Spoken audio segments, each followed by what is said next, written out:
Assalamualaikum warahmatullahi wabarakatuh. Sebelum kita memulai belajar, mari kita berdoa bersama-sama. Rabbi zidni ilman warzuqni fahma waj'alni minas solihin. Apa kabar anak-anakku, adik-adik semua? Hari ini kita akan belajar buku tema 4, subtema 2, pembelajaran 6 untuk kelas 3 SD. Gimana hari ini? Semoga kalian sehat selalu ya. Amin. Ayo berdiskusi. Guru sedang berbicara di depan kelas. Semua siswa melihat ke arah guru. Mereka memperhatikan ucapan guru. Lani bertanya kepada guru. Guru melihat ke arah Lani dan mendengarkan pertanyaan Lani. Setiap orang wajib mendengarkan saat orang lain berbicara. Apa yang biasa kamu lakukan saat orang lain berbicara kepadamu? Berdiskusilah dengan teman sebelahmu. Diskusikan apa yang harus dilakukan saat orang berbicara kepadamu. Tuliskan hasil diskusimu dalam bagan berikut. Nah, ini adalah contoh ya, sudah saya buatkan di bagan ini, sudah saya tulis. Yang harus dilakukan saat orang berbicara kepada kita. 1.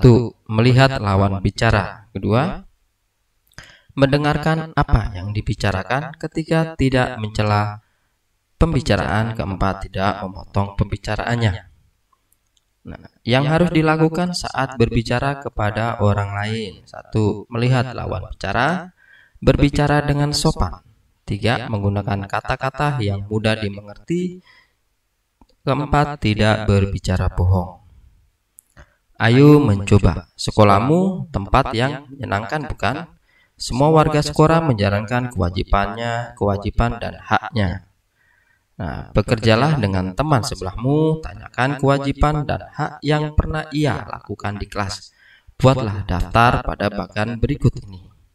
Nah, ini daftar pengalaman melaksanakan kewajiban dan hak di kelas. Contoh yang sudah saya buatkan 1-5. Kewajiban mentaati ya. Nah, ini hasilnya mentaati ya.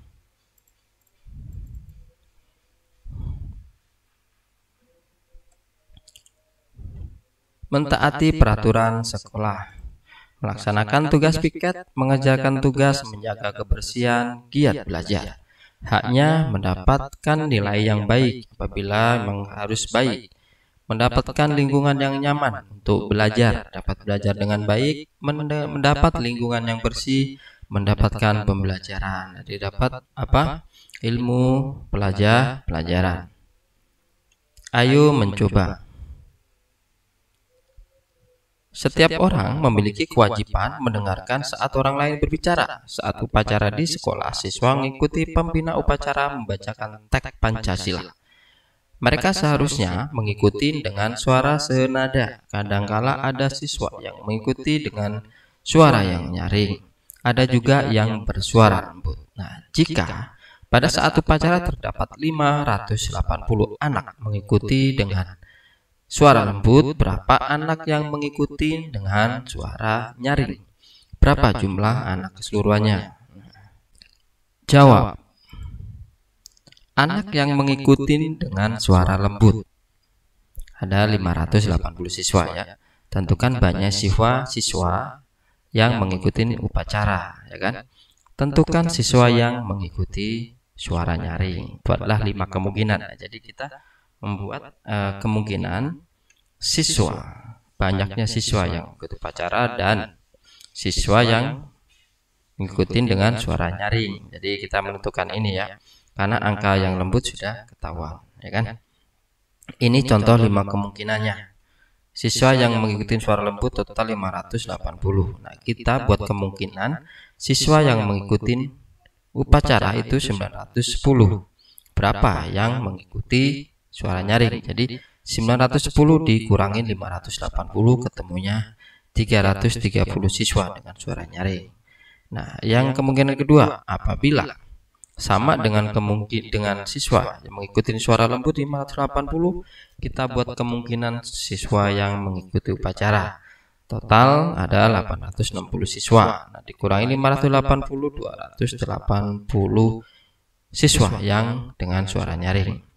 Yang nomor 3 ya kan, dengan 880 siswa ikuti upacara dan 300 siswa dengan suara nyaring. Dan ini sudah pasti. Yang keempat, 830 siswa dengan yang mengikuti upacara dikurangi 580 dengan suara lembut, maka ketemu 250 siswa dengan suara nyaring.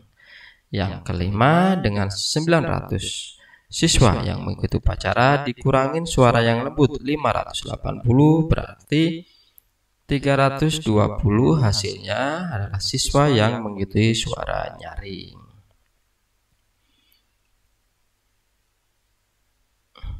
Ayo berlatih. Kamu suka bermain angka bukan? Amati kembali cerita tentang upacara di sekolah. Buatlah pengurangan dengan hasil yang sudah kamu tentukan. Nah, contohnya saya juga membuat dengan kemungkinan yang sama, yaitu 580 siswa yang dengan suara lembut. Nah, berapa siswa yang mengikuti upacara dengan berapa siswa yang mengikuti dengan suara yang nyaring. Jadi 120 saya buat kemungkinan siswa yang mengikuti upacara dikurangi 580 siswa dengan suara lembut. 120 dikurangi 580 sama dengan 620 siswa dengan suara nyaring. Nomor kedua, dengan kemungkinan siswa yang mengikuti upacara 110 dikurangi 580 hasilnya adalah 520 siswa yang nyaring. Yang ketiga, dengan 1000 siswa dikurangin dengan suara yang lembut 580 hasilnya adalah 420 siswa suara yang nyaring. Yang keempat, dengan siswa 1250 dikurangin 580 siswa yang suara lembut hasilnya adalah 670 siswa suara nyaring. Dan yang terakhir, dengan siswa yang mengikuti upacara 1300 dikurangin suara lembut 580 yang suara nyaring hasilnya adalah 720 siswa. Ayo membaca. Tentu kamu pernah berbicara kepada siapa? Kamu berbicara. Bagaimana cara kamu berbicara? Bagaimana tanggapan teman bicaramu? Bacalah dengan nyaring. Setiap orang ingin didengar. Setiap orang mempunyai cerita yang ingin disampaikan. Mereka memiliki hak untuk didengar. Kita hendaknya menjadi pendengar yang baik. Sebaiknya kita menatap mata orang yang berbicara. Apalagi ada orang yang sedang berbicara, kita harus mendengarkan sampai selesai. Berikan pendapat yang baik jika diperlukan. Perhatikan apa yang sedang diucapkan. Jadilah pendengar yang baik. Saat kamu berbicara, gunakan suara yang lembut dan sopan. Berbicara tentang hal-hal yang baik. Berikan kesempatan temanmu untuk menyampaikan pendapat. Jawablah pertanyaan berikut. 1. Sebaiknya kita menatap orang yang berbicara. Apa maksud cara tersebut? Jelaskan. Maksudnya adalah kita akan lebih sopan dan menghargai orang yang berbicara jika menatap matanya. Kedua, akan sangat baik jika kita mendengarkan sampai bicaranya selesai. Mengapa disarankan? Jelaskan. Jika mendengarkan bicara orang lain sampai selesai akan membuatnya merasa nyaman jika bercerita kepada kita. Ketiga, berbicara dengan suara lembut. Jelaskan maksud cara tersebut. Jika berbicara dengan suara lembut, orang lain akan lebih mudah memperhatikannya. Keempat, sebaiknya kamu berbicara tentang hal yang baik. Apa maksud cara tersebut? Karena ucapan adalah doa. Jadi alangkah baik jika berbicara dengan hal yang baik. Kelima, berbicaralah dengan sopan. Apa maksudnya? Berbicara dengan sopan adalah bentuk menghargai orang lain.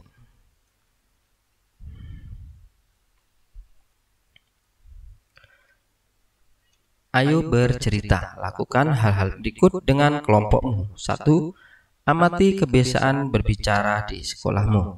2. Apakah pembicara dan pendengar sudah melakukannya dengan benar?